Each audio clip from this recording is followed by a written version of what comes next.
Hello everyone, web development with PHP কোর্সে আপনাদের সবাইকে স্বাগতম। এটি একটি অনলাইন কোর্স যেটি আয়োজন করেছে আইটি লার্নিং জোন এবং আপনাদের সাথে আমি পুরো কোর্স জুড়ে থাকবো। তো এই কোর্সটিতে আমরা শিখবো কিভাবে পিএইচপি ল্যাঙ্গুয়েজটি ব্যবহার করে আমরা ওয়েব ডেভেলপমেন্ট করতে পারি। এখন ওয়েব ডেভেলপমেন্ট জিনিসটা কি? ওয়েব ডেভেলপমেন্ট হচ্ছে একটা স্ট্যাটিক ওয়েবসাইটকে ডাইনামিক ওয়েবসাইটে কনভার্ট করা। এখন প্রশ্ন হচ্ছে যে স্ট্যাটিক ওয়েবসাইটটি কি আর ডাইনামিক ওয়েবসাইটটি কি? আচ্ছা, আমরা সাধারণত দুটি শব্দের সাথে খুব বেশি পরিচিত।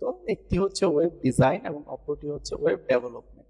ওয়েব ডিজাইন হচ্ছে আমরা সিএসএস, এইচটিএমএল, বুটস্ট্র্যাপ অথবা এই ধরনের টেকনোলজি ব্যবহার করে একটি পেজ ডিজাইন করলাম, যেখানে কিছু টেক্সট থাকবে, কিছু ডিজাইন থাকবে, কিন্তু তার কোনো ধরনের পরিবর্তন হবে না। আর ডাইনামিক ওয়েবসাইট হচ্ছে সেই ধরনের একটি ওয়েবসাইট যেটার পরিবর্তন হতে পারে। একটি এক্সাম্পল হিসেবে আমরা দেখতে পারি যে সাধারণত আমরা যখন রেজিস্ট্রেশন করি সেখানে ইউজার নেম পাসওয়ার্ড দিয়ে আমরা রেজিস্ট্রেশন করতে পারি এবং একই ধরনের ইউজার নেম এবং পাসওয়ার্ড দিয়ে আমরা লগ ইনও করতে পারি, কিন্তু স্ট্যাটিক ওয়েবসাইটে কিন্তু আমরা সেটি করতে পারি না। চলুন না একটি ডেমো দেখে নেওয়া যাক। তার জন্য আমি ওপেন করে নিচ্ছি আমার ব্রাউজার। এখানে একটি ওয়েব পেজ আমি আগে থেকে ওপেন করে রেখেছি, যেটি হচ্ছে একটি স্ট্যাটিক ওয়েবসাইট। এখন এটিকে আমি কিভাবে স্ট্যাটিক ওয়েবসাইট বলতে পারি, তার কারণ হচ্ছে এখানে দেখা যাচ্ছে একটা ফর্ম ডিজাইন করা আছে যার মাধ্যমে আমি সাইন ইন করতে পারি। সো যদি এটি একটি ডাইনামিক ওয়েবসাইট হতো, আমি ইউজার নেম এবং পাসওয়ার্ড দেওয়ার পর যখন সাইন ইন বাটনে ক্লিক করব, সে আমাকে আমার নির্ধারিত স্থানে নিয়ে যাওয়ার কথা। সো চলুন চেক করা যাক।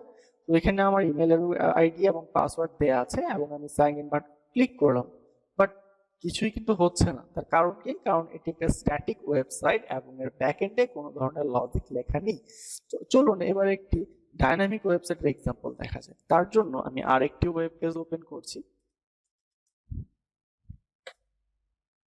এটি একই রকম দেখতে আরেকটি ওয়েব পেজ, কিন্তু পার্থক্যটা হচ্ছে এটি কিন্তু স্ট্যাটিক নয়, এটি একটি ডাইনামিক ওয়েব পেজ।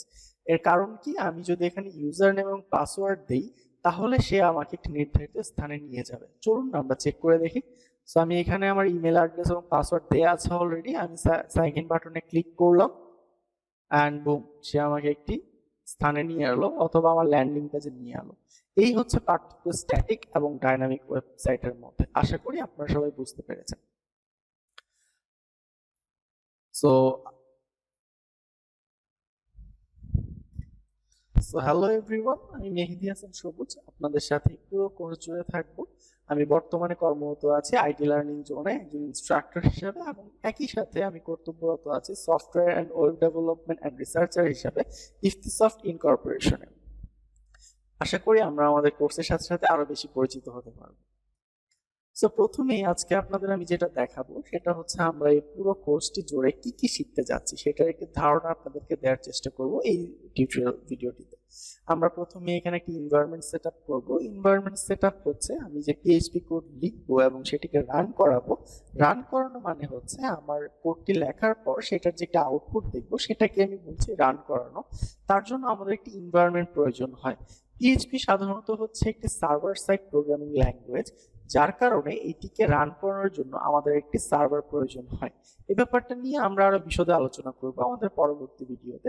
সেই সাথে আমরা পিএইচপির বেসিক জিনিসগুলো শিখবো: PHP variable, data types, operator, function, conditions, loops এবং বিভিন্ন ডাটা স্ট্রাকচার লাইক অ্যারে আমরা পিএইচপি থেকে রিডাইরেকশন করতে পারি। এবং সেই সাথে আমাদের একটি ডেটাবেসেরও কিন্তু প্রয়োজন হবে, যেখানে আমরা আমাদের ইউজার ডেটা বা প্রোডাক্টের ডিটেলস, মানে হচ্ছে ইন শর্ট আমি যদি বলতে চাই, আমরা ই কমার্স সাইট তো সবাই দেখেছি, তাই না? যেখানে আমরা জিনিসপত্র কিনতে পারি, সেখানে কি থাকে? বিভিন্ন ধরনের প্রোডাক্ট থাকে, বিভিন্ন ধরনের সার্ভিস থাকে। আমরা সেখানে প্রোডাক্ট দেখে দেখে কিনি, আমরা add to cart option create করি।